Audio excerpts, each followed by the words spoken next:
Praise the Lord.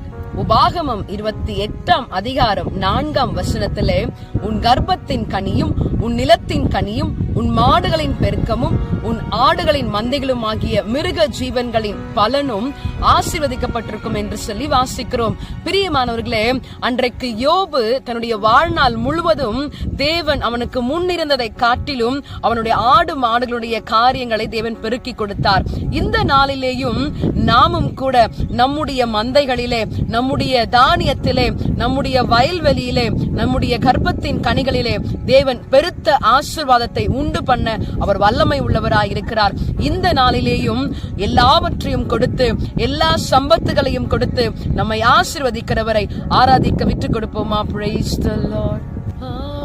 ஆசீர்வதிக்கும் தேவன் நம்மை ஆசீர்வதிப்பாரே.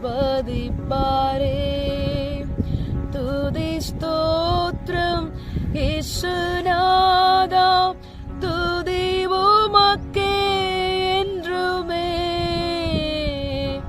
ஆசீர்வதிக்கும் தேவன் நம்மை ஆசீர்வதிப்பாரே.